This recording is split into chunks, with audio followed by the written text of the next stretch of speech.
자, 이번 주는 진짜 이 나우 차이나 시간이 가장 중요하게 더 돋보이는 것 같습니다. 중국에 대한 내용들이 좀 많이 나왔기 때문인데요.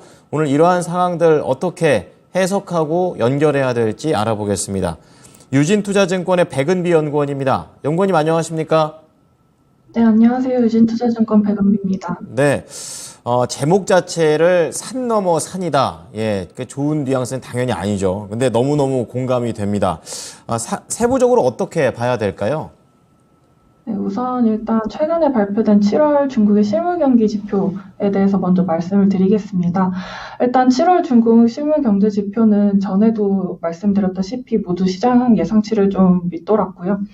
산업 생산은 3.7% 증가, 그리고 소매 판매는 2.5% 증가, 고정자산 투자는 3.4%로 시장 컨센서스랑 이제 전월치를 모두 하회를 하면서 둔화세가 좀 이어졌습니다.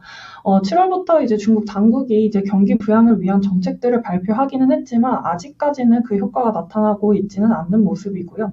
이렇게 중국 경기 부진이 계속되고 있는 가운데 이제 몇 개월의 디폴트 위험 그리고 중명신탁의 지급 불능 사태 이런 악재들이 계속 겹치면서 인민은행이 7월 금리 인하를 좀 결정을 했습니다. 일단 MLF 금리는 기존의 2.65%에서 2.5%로 15bp 인하가 되었고요. 7월 여갈피 금리는 1.9%에서 1.8%로 10bp 인하되었습니다. 그래서 중국의 사실상 기준금리라고 불리는 이 LPR 금리가 MLF 금리를 기반으로 만들어지게 되는데요. 그래서 차주 월요일에 이제 LPR 금리가 발표가 되는데 1년물은 10bp, 5년물은 15bp 이렇게 비대칭 인하가 되지 않을까 예상하고 있습니다. 그리고 7월 전국 실업률 같은 경우는 이제 중국이 5.3%로 전월 대비 0.1%포인트 상승을 했는데요. 근데 이제 시장에서 가장 주목하고 있던 중국의 16에서 24세 청년 실업률 그거를 이제 주목을 하고 있었는데 이번에 해당 지표의 발표를 중단을 했습니다. 그 이유가 이제 청년 9,600만 명 가운데 6,500만 명이 이제 졸업 전에 일자리를 찾는 학생들이기 때문에 이 통계 범위에 추가를 할지 말지에 대한 추가 연구가 필요하다는 것이 그 이유였고요. 아무래도 전국 실업률이 일단 높아진 데다가 7월은 중국의 졸업 시즌이기 때문에 청년 실업률은 아마 6월에 21.3%보다 높아질 가능성이 높습니다. 그래서 경기 지표보다 앞서 발표된 또 7월의 중국 금융 지표도 시장 예상을 일제히 크게 밑돌았고 또 특히 이제 가계 중장기 대출이 이제 전년 동기 대비 또 감소세로 전환이 되었습니다. 이런 부분들은 분명히 시장 심리가 여전히 약하고 부동산 시장이 부진하다는 것을 의미한다고 보고 있고요.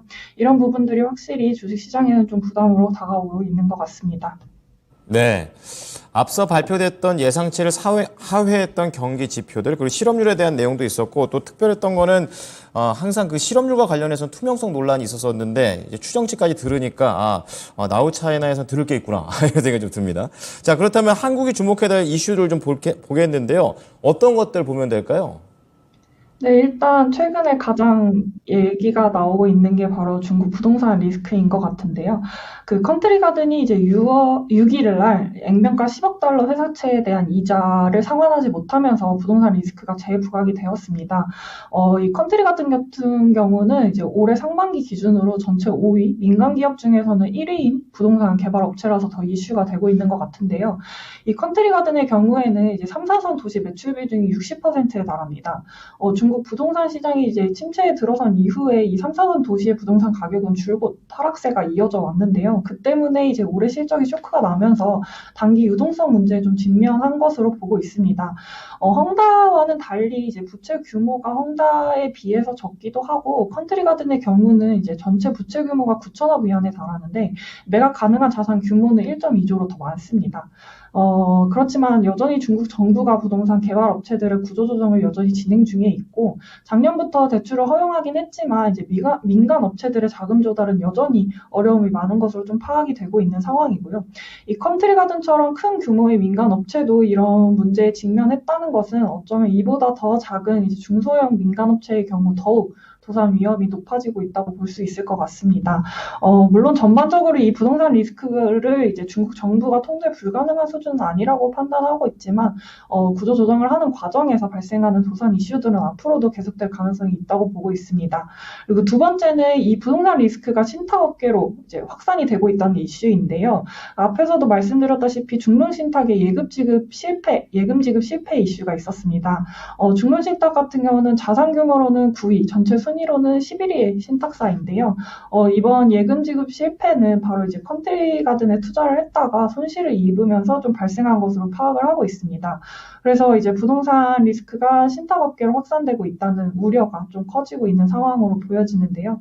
그래도 심각한 금융위기가 올 가능성은 제한적이라고 좀 판단을 하고 있습니다.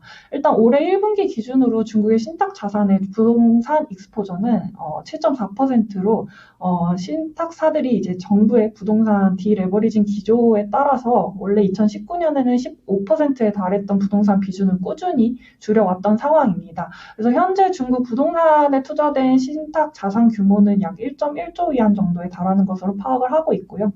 더군다나 이제 중국 같은 경우는 그 역내 채권 비중이 90%로 대부분을 차지를 하기 때문에 중국의 부동산 리스크나 금융 리스크가 뭔가 글로벌 금융위기로 확산될 가능성이 굉장히 제한적이라고 판단을 하고 있습니다.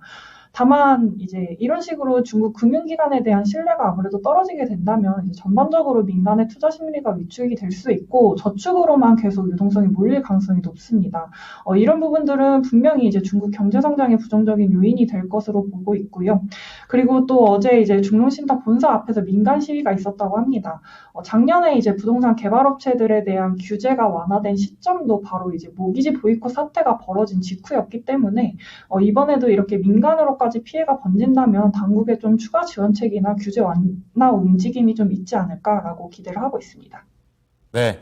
자, 부동산 시장에서 금융 시장으로 좀 확산이 됐지만 다행히 제한적인 영향을 보일 것이다. 이렇게 좀 얘기를 해 주셨습니다. 그럼 마지막으로 중국의 주요 지표들 어떤 것들을 보는 게 좋을까요? 네, 일단 21일 날 LPR 금리가 발표가 됩니다. 아까 앞에서도 말씀드렸다시피 LPR은 MLF 금리에 가상금리가 더해져서 이제 책정이 되는 금리인데요. 이번에 MLF 금리가 15bp가 인하가 되었기 때문에 LPR도 동반 인하될 가능성이 굉장히 높습니다. 그렇지만 이제 부동산 침체를 고려해서 이제 1년물 같은 경우는 10bp, 5년물 같은 경우는 15bp, 비대칭 인하를 예상을 하고 있고요. 31일 날은 이제 제조업 PMI가 발표가 됩니다. 7월에 이제 49.3으로 전월 대비 반등했긴 했지만 이제 경기 위축 국면에서 머물렀는데요. 경기 부양책들이 이제 7월에 집중 발표되었기 때문에 시장 심리가 전월 대비 반등세를 이어갈지 여부에 대해서 조금 더 주목해서 봐주시면 좋을 것 같습니다. 네. 자, 중국 내용들 잘 파악이 됐습니다. 오늘 말씀 감사합니다. 네, 감사합니다. 네. 자, 오늘 나우 차이는요, 유진투자증권의 백은비 연구원의 분석이었습니다.